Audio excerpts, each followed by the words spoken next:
আসসালামু আলাইকুম। আমার ইনকিউবেটরে এইবারই প্রথম সর্বোচ্চ বাচ্চা ফুটছে। আপনারা অনেকেই জানেন যে আমার 1800 ডিমের ইনকিউবেটর এবং আমি সেইখানে 600 করে ডিম দিতাম। আমি সেখান থেকে প্রতি 5 দিন অন্তর অন্তর 500 550 মতো বাচ্চা পেতাম আলহামদুলিল্লাহ। কিন্তু এইবার একটা ভাইয়ের আবদারে তার একসাথে 1000 বাচ্চা লাগবে, এই জন্য আমি সর্বোচ্চ ডিম গত 16 দিন আগে সর্বোচ্চ 1200 ডিম আমি ইনকিউবেটরে দিয়ে দিই এবং আলহামদুলিল্লাহ আমার 1000 প্লাস বাচ্চা ফুটছে। কিন্তু যে ভাইটা আবদার করছিল যে তার 1000 প্লাস বাচ্চা একসাথে লাগবে, সে আমার কাছ থেকে এর আগেও অনেকবার বাচ্চা নিছে, কিন্তু হঠাৎ তার যে কোনো একটা প্রবলেমের কারণে সে আমার বলল যে ভাই আপনি যদি পারেন তাহলে দেখেন ওইখান থেকে 500-600 বাচ্চা সেল করে দিতে পারেন কিনা।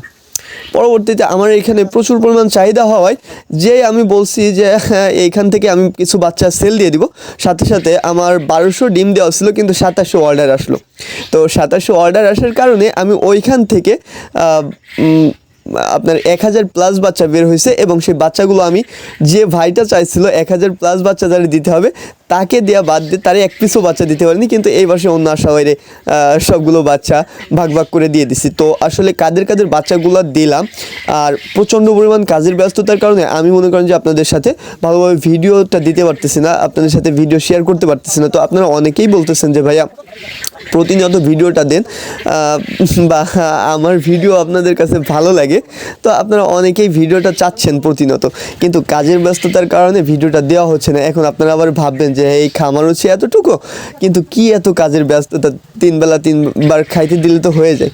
কিন্তু যারা খামারটা করতেছেন, তো ছোটো খামার পরিচালনা করতে যে আমি যে পরিমাণ ব্রহ্মনায় পড়তেছি বা যে পরিমাণ কাজের সম্মুখীন হচ্ছি, আপনারা যারা অনেক বড় খামার মানে করেন, পরিচালনা করেন, তারা হয়তো আমার থেকে কয়েক গুণে বেশি কাজের ব্যস্ততায় পড়ে। তো আমার এখানে কাজের ব্যস্ততা বলতে দেখেন, কালকে 20 তারিখে আমার বাচ্চা ফুটতে শুরু করছে, মানে 20 তারিখের আগে 19 তারিখ রাত্রে থেকে বাচ্চা ফুটতে শুরু করছে। তো আমি 20 তারিখ বিকাল থেকে বাচ্চা ডেলিভারি শুরু করছি।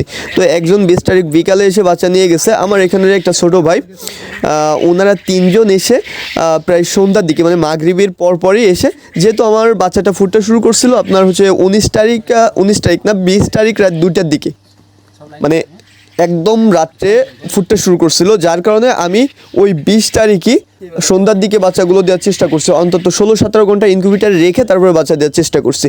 তো এইখান থেকে আমার বাসার পাশের একটা ভাই, ও আমার কাছ থেকে আরও অনেকবার বাচ্চা নিচ্ছে। তো ওরা 3 জন একসাথে এসে ওরা যে 150 প্লাস বাচ্চা নিয়ে যায়। তো সেইখান থেকে যে আপনার ওই রাত্রেই আর কি রাত 10টা-11টার দিকে আসে আমার বাসার পাশে প্রায় 400 মতো বাচ্চা নিয়ে যায় ওরা এসে। তো এই গেল সন্ধ্যার সময় 2 জনে এসে নিয়ে গেল এবং 2 জনের বাসা একটু দূরে হওয়ায়, একটু দূরে মানে এদের বাসা অনেকটা দূরে, যেমন আমার বাসা বাগেরহাট, এদের বাসা আপনার মোংলা নদীর ওই পারে, মানে পরশু নদীর ওই পারে, অনেকটা দূরে। তো ওদের বাসা দূরে হয়, ওদেরকে আমি সকালে ভোরে আসতে বলছিলাম।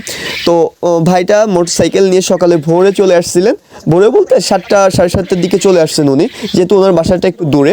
তো উনি এসে ওনার আপনার 360 পিসের মতো বাচ্চা দিতে পারছি এবং এই পাশে আমার বাসার কাছে চুলকাঠি বাজারের ওইখানেতে আরেকজন এসে 120 পিস 30 পিসের মতো বাচ্চা নিয়ে গেছে। তো সব মিলে প্রায় 1000 প্লাস বাচ্চা, মানে 1200 ডিম থেকে 1000 প্লাস বাচ্চা বের হয়েছে আলহামদুলিল্লাহ।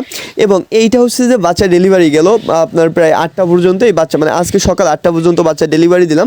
ডেলিভারি দিয়ে আমার খামারে খাবার পানি দেওয়ার আছে এবং তুষ চেঞ্জ করা ছিল, তো তুষগুলো চেঞ্জ করলাম। এটা করতে করতে প্রায় 10টা 10:30 বেজে গেছে। তো 10টা 10:30 বেজে যাওয়ার পর তারপরে আবার আমি নতুন একটা খামার করতেছি আপনার আমাদের যে ঘের আছে, ঘেরের ভিতর। তো আমি এইটা এখনও কারোর সাথে শেয়ার করিনি, তো প্রথম আপনাদের সাথে শেয়ার করলাম যে আমি ঘেরের আজকে খুঁটি পুঁতলাম। তো সেই 11টার দিকে নামছি আর প্রায় 4টার দিকে 4টা 4:30টার দিকে উঠছি ওইখানে খুঁটি টুটি পোটা শেষ করে। তো তারপরে একটা ঘুম দিয়েছিলাম, তো ঘুম দিয়ে এখন আমার জ্বর হয়েছে। তো এইভাবে আর কি খামার করতে গেলে আপনার বিভিন্ন রকমের কাজে ব্যস্ত থাকতে হয়, যেমন সেই সকাল থেকে শুরু করে বা রাত 10টা-11টা পর্যন্ত খামারের কাজ চলতে থাকে। তো যাই হোক, সব কিছু মিলে আলহামদুলিল্লাহ খুব ভালো যাচ্ছে এবং খামারও খুব ভালো চলতেছে আপনাদের দোয়ায়। আপনারা অনেক সাপোর্ট দিচ্ছেন এবং ইনশাল্লাহ আমি আশা করি আপনারা এইভাবে সাপোর্ট দিয়ে যাবেন। এই আশাটাই রাখি। তো বর্তমানে আমার ফেসবুকে ভিউ অনেক কমে গেছে। যে ফেসবুকে এই ভিডিওটা দেখতেছেন, আমার এর আগে কখনো আমি বলিনি, কিন্তু একটা আশা আমি আপনাদের কাছে রাখবো যে অন্তত ভিডিওটা সম্পূর্ণ দেখবেন। যদিও ভিডিওটা অনেক সময় হয়ে গেছে, এত সময় হয়তো অনেকেই দেখতেছেন না, তো যারা দেখতেছেন তারা ভিডিওটা সম্পূর্ণ দেখবেন এবং যদি শেয়ার দেওয়ার থাকে একটু শেয়ার, লাইক, কমেন্ট দিয়ে পাশে থাকবেন। আপনাদের একটা কমেন্টের কারণে আমার রিলসের বা আমার ভিডিওর এঙ্গেজমেন্ট বাড়বে। তো আপনারা যারা এখন পর্যন্ত ভিডিওটা দেখছেন, ভিডিওটা পারলে আপনাদের ফ্রেন্ড সার্কেলের ভিতর শেয়ার দেওয়ার চেষ্টা করবেন। ধন্যবাদ সবাইকে। আসসালামু আলাইকুম।